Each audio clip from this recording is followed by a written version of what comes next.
wuxuu la imaan jiray checkbook then wuxuu imaanayaa meesha shaqadu ay ka socoto then qofka shaqadiisa uu u bogo buu wuxuu u qori jiray check muxuu create gareynayaa culture buu create gareynayaa inaad kamanigaaga dadka recognize gareyso maxaad create gareynaysaa dhaqan baad create gareynaysaa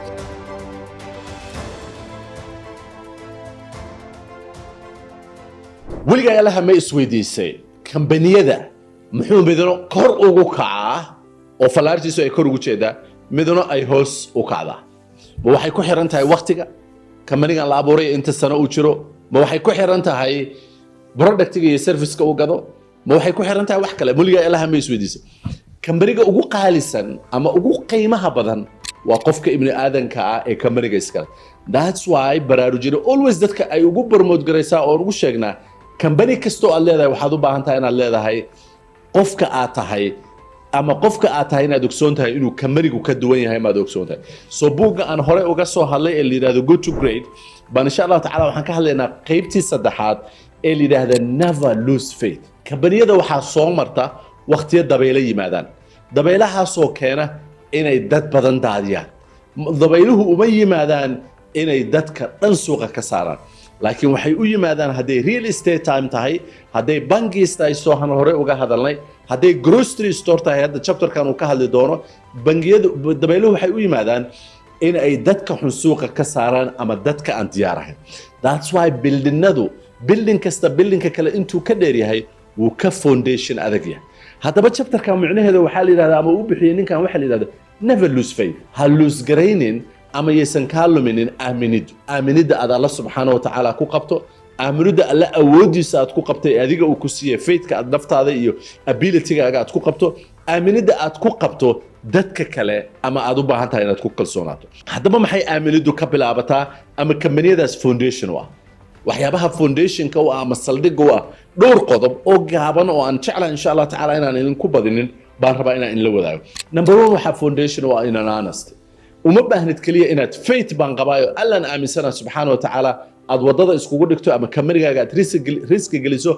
ama chapterkii hore aan ka soo hadlay dad aan u qalmin kuraas aysan u qalmin aadan fariisanin si decision ay u gaaraan aysan u baahnayn inay gaaraan kadibna keeni kara not only kamarigu inuu hoos aado bar inuu marketka ka baxo ama suuqa ka dhamaado why because qofkaas aad ku kalsoon tahay ama dhowrka dhibcood oo soo socda ayaad u baahan tahay waxaad u baahan tahay inaad questionskaagu ama honestygaagu uu ka imaado where am I as a shakhsi ahaan company ahaan kamarigaygu maanta xaggee jooga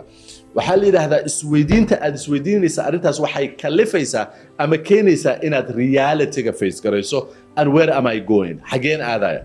John Maxwell wuxuu dhahaa the first quality of leaders the quality of the leaders ugu horeeya is to define realities waa inuu qofku define gareeyo the realities that is the quality ugu horeeya leaderska laga rabo we're in a debt dayn baa nala ku leeyahay we're in this some of the company oo buugga ka sheekeynaya not only in dayn lagu leeyahay they was losing $1 million a day and they was ready inay companygaas aaminsan yihiin inay wax ka bedelayaan why because realityga iyo directionka ay u socdaan iyo runta isku sheegaya ayaa waxa ay kalifaysaa yes we are losing $1 million a day laakiin directionka u socono iyo meesha aan korayno that's okay we might make a $10 million $100 million a day inaan samayno in the near future so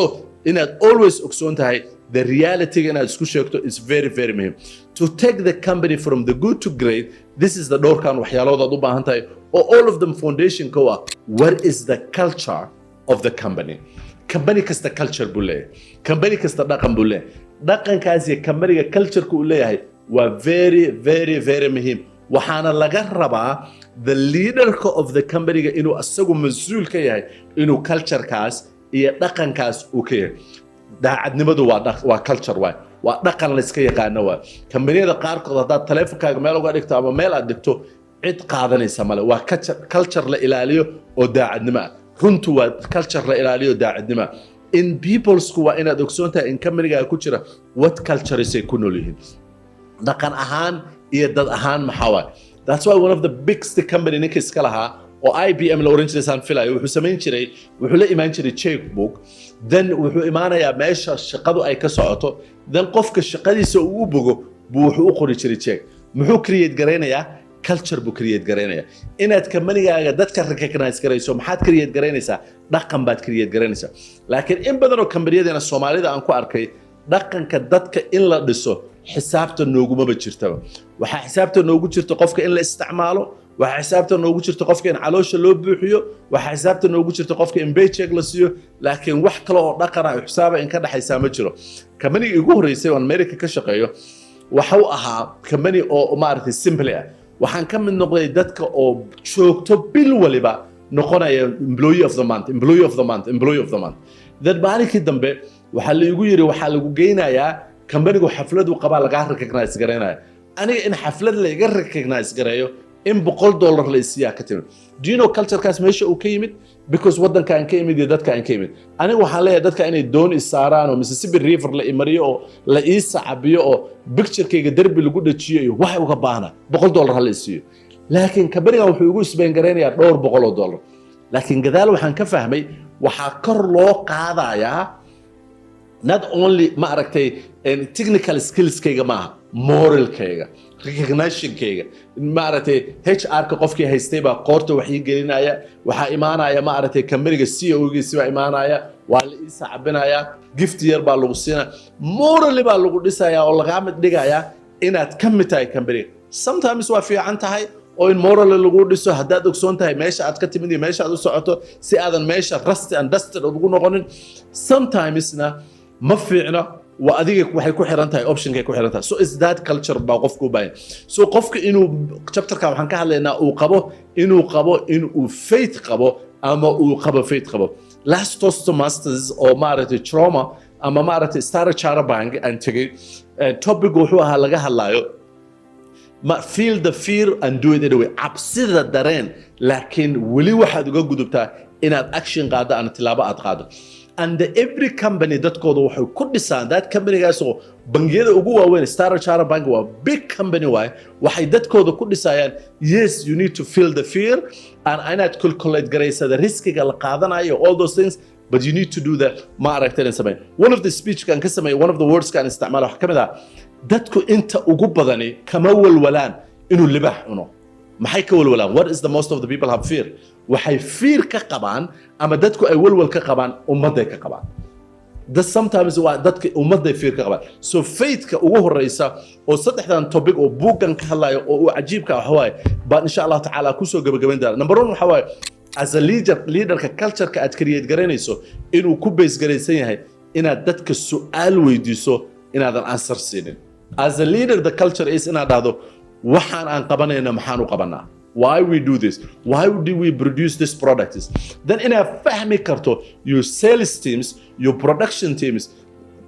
your marketing teams inay fahansan yihiin inner sync inay missionka kambaniga ay ku jiraan aysan ku jirin sometimes qaraabadaada iyo qoyskaaga iyo dadka kambaniga aad keento iyo dadka ma aragtay kula shaqeynaya in badan oo kamid ah they might come into the $100 ay qaataan they don't understand the mission and that's why you promote people who understand the answer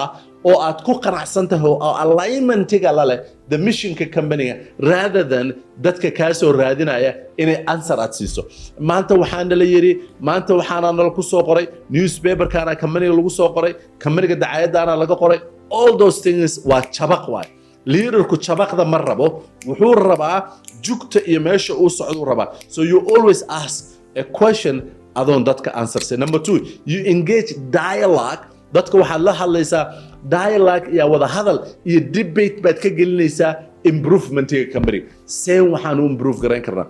markaan saleska ka shaqaynayay there is a big company on America ugu waaweyn oo gada maaragtay eyda raashinkooda gada baa waxaana la kugu sheegi jiray an example kambanigan eyda raashinkiisa gadaay isagoo oo aan shaqaalihii la tashan isagoo debate create garaynin isagoo dialogue iyo wada hadal samaynin baa waxay sameeyeen the highest marketing the highest package even the package-ka kambaniga lagu package garaynayo waxa weeye sida loo sameeyo waa si khatar ah every company saas way baraafurada marka aragto saas way markaad bangi leedahay ama sahal ha ahaato bangi ama maaragtay amal ha ahaato ama dahabshiil ha ahaato you have to be able to package in ama any company oo Soomaalidu ay leedahay you have to be able to package in and the package kaas waa inuu galo waay dialogue and debates inuu galo waay so company marka dialogues and debates ka eegoon si fiican u sameeynin ba waxay geliyeen marketing-ki cajiib ay sameeyeen America oo dhan baa product-igooda short period ku gaartay but productigi ma gadmin. What happened? Productigi maxay u gadmi weyday? All the company waa yaabeen. Productigana waa la yaqaanaa, meel walbay gaartay, cid walbay gaartay, maxay samaysay? Then they hire outside person oo anigoo kala oo consultant ah. Then the consultant come and created insight in the company inuu ka soo bilaabo waxaan maxay u garan waay. Because sometimes markaad waxa ku dhex jirto, you will not be able to see the problem. Then waxaa la weydiiyey everybody why company-ga u gadmay. The CEO, everybody is sitting. In a guy oo ka shaqeeya packaging-ka ugu maaragtay hooseysa baa qof walba waxaa loo ogolaaday inuu debate-ka ama baasha ka qayb qaato. Wuxuu yidhi because it's not our market keena, it's not saan waxaan u package garaynay, it's not sales team keena, the aydu ma jecla inay cunaan waxaan dhadhan fiican ma laha. waa wax ajiib ah because ay cuntadeeda baa la sameynaya siduu ku ogaaday the reason qofku markuu marketingkii iyo saleskii iyo packagekii ka helo oo guriga la aado ayga cuntada hadduu gadan waayo nobody's gonna come back. If you sell me in a product oo aad igu amaanto oo aad package garayso mar gatoon ku sirmo mar labaad ma gadanayo. It's never. So dialing iyo debateska laga rabo in company-ga la geliyo waxaa laga yaabaa inay ka imaato dadka kale in ideada ugu badan ee aad u baahan tahay inaad samayso. As a leader, you don't need it to be inaad wax walba aad samayso. Saan hore ka hadlaynay, you give people an answer. You're not a leader, you're dictatorship. You're having a company of dictatorship or everybody adiga kaa sugaya for you to answer. And aad bay noogu badan tahay dictatorship iyo maaragtay familyship waxa la yidhaahdo oo qofku inuu familieskiisa hadduu bangi yahay, hadduu store yahay iyo hadduu company yahay uu ka sameeyo. Mandela oo adduunka la isku waafaqsan yahay the best leader in the whole world ba waxaa la weydiiyey how did you become Mandela the best leader in the world? Wuxuu yidhi because of my grandfather. maxaa grandfather-kaaga ka quseeya in leadership-ka? Mandela wuxuu yidhi in my grandfather wuxuu ahaan jiray the chief of the qoyska sida Soomaalida hore samayn jirtay geed baa la fariisan jiray before uusan garta goynin wuxuu aruurin jiray gunta wuxuu aruurin jiray qof walba qalbigiisa iyo maskaxdiisa waxa ku jira. In conclusion-ka wuxuu oran jiray waxaad ku saxan tihiin saasan samaynayna dhammaantiinna waa in maqlan. Nili kaloo la yidhaahdo maaragtay oo qoray buugga la yidhaahdo start with why maadaama foundation company-gan ka hadla oo cajiibka ah wuxuu dhahay don't shake your head markii xataa qofka uu kuu sheego inaad waxaad ka heshay uu sheegayo ha tusin inta kale in managerka ama madaxdu ay ka heshay qofkaan wuxuu ka helay or don't deny madaxa ha gilgilin.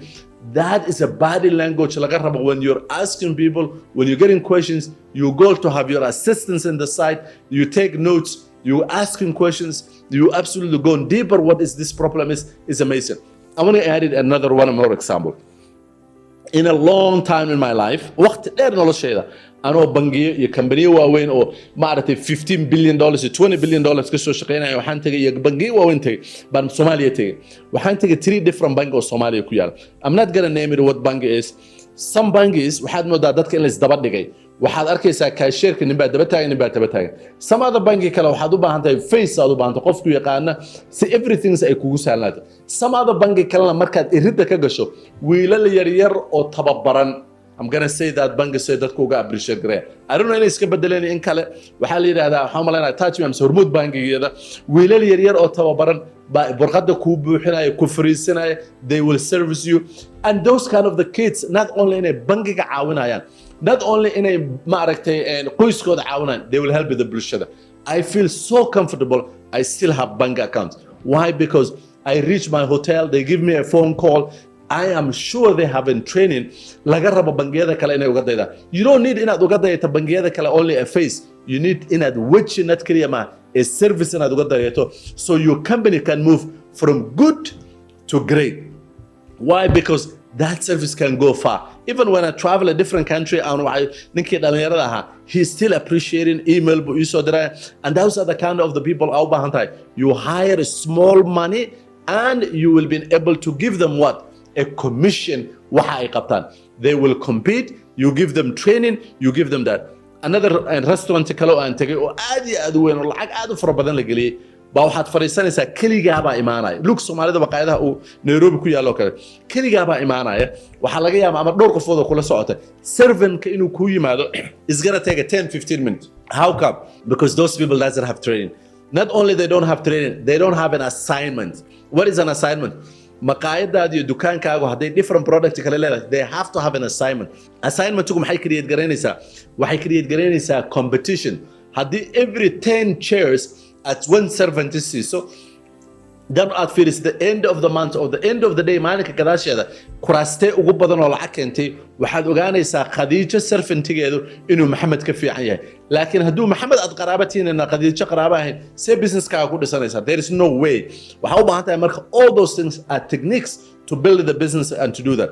number 3 on kusoo gabagabaynaa waxaa building a red flag to get the right information waxaad always ku tuurtaa dadka right waxaad ku tuurtaa su'aalaha aad weydiinayso dialogue-gaaga inuu yahay inaad ku tuurto su'aalaha ugu qatarsan oo kalifi kara qof waliba inuu su'aashaas u arko inay red flag tahay inay u tahay in asaga la eliminate garanayo tusaale ahaan waxaan ka soo hadlay maqaayad tusaale ahaan waxaan ka soo hadlay bank because kamariyadaas waaweyn oo Mareykan ku yaala inaysan dadka aan la hadlayo anficin baa laga yaabaa maqaayad baad leedahay bangi baad leedahay oday baa tahay talaad goysaa waxaad rabtaa kamariga inay samayso then you will show people in a position kooda wixii lagu eliminate garayn lahaa questionkeed inaad keento inaad dhahdo imagine tusaale ahaan oo kale in this position kaagaan ama 10kan kursi oo aad samaysay ama 2 bilood ama 30 bilood aad ka shaqaynaysa bangiga you did not open one bank account qof aad email u dirtay oo soo appreciate gareey ma jiro service aad samaysay oo noo soo noqnoqday male reference noo sameeyay ma jiro maxay kula tahay inay shaqadaadu noqonayso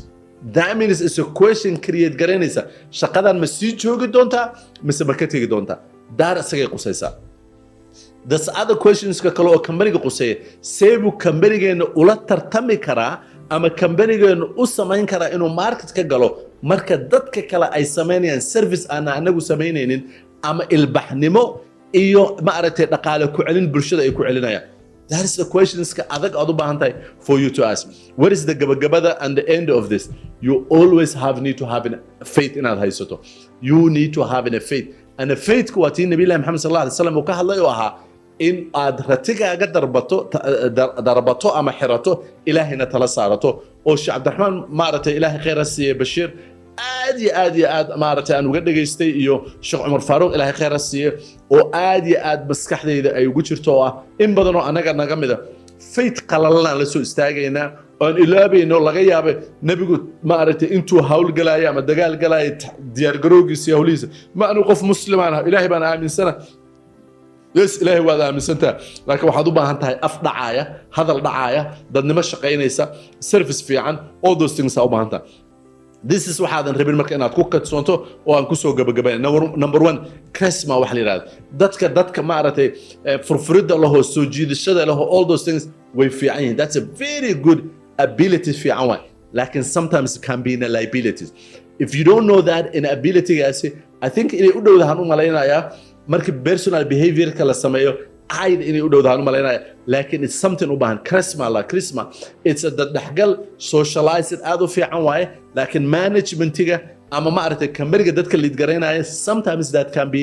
liability aad u baahan tahay for you to always check and verify number 2 only vision cannot be in a face yes vision ka kamariga it's really sometimes u baahan but you always check the realities vision ku waa wax fiican reality waa foundation ka waa and the reality waa waxa kamarigu ku tagay vision maxaa waaye aragti waa kamarigu aragti buu u baahan yahay laakiin reality-giisa iyo runtiisu waa waxa saldhiga u ah kamarigan uu ku taagan yahay aad u baahan tahay inaad samayso and number 3 aan ku soo gabagabeynayo action point-ga waxaad self incentive ku samaynaysaa ama aad kamarigaaga u hayr garaynaysaa people oo aan u baahnayn motivations people aan u baahnayn mar walba inaad dhagax ku gurto inaad battery ku gurto as a sales and a trainer and a motivator waxyaabaha ugu badan oo barto waxa kamid ah qof baa u tagaysa company buu ka shaqeeyaa ama waxbaad kala hadlaysaa you encourage him you dhiirigelinaysaa then he's going to fly he's going to tell you waxaan qabanaya and I'm sure that company leedahay inaad aragtid noocaas oo kala but the end of the day waxay u egtahay airka inuu ka baxay waxaan dhihi jirnay balloonies bahalkan la buufiyo oo bombolaha iyalka ay buufiyaan then markuu ama xaafadii tago ama cid uu la hadlo then somebody baa ballooni gelinay boom waa dilaacay so balloonies uma baahnid waxa u baahan tahay waxaa u baahan tahay balloons uma baahna dad oo sida balloonki darlaacay ma baahna waxaa u baahan tahay dad oo plan leh dad oo party ka ah ama motivationkooda uu ka imaanay that will help in a small company inuu ku gaaro haddii rabbi raalli ka dhigo not only inuu good noqdo but inuu 100 years hadda ka dambeeya haddii rabbi raalli ka dhigo aad fahanto inuu ka magaayo jiri karo ilaahay waxaan ka baryaa subxaana wa tacaala inuu na fahansiiyo una tuso so investmentiga aan u baahanahay for us dadkeena inaan gelino not only inaanan companygeena gelinaynin but people aan hire garaynayno dadka aad training siinayso all those things because in Nairobi in Kenya haddii aad tagto Star Bank haddaad tagto every bank haddaad tagto there is a training there is a people dadka ay u baahan yihiin laakiin weli ma arag a seminar oo ma aragtay habaysan oo aad iyo aad u baahan oo bulshadeenu kamaniga yar ama kamaniga weyn u samaynayo oo aan ka ahayn waxyaabaha hay-aduhu ay bixiyaan oo la yidhahdo capacities building and always there's an agenda behind but I am telling you the best person on naftiisa dhisi kara it's you the best person on kamanigiisa dhisi kara it's you and the more aad u soo jeedsato the more you make a difference inshallah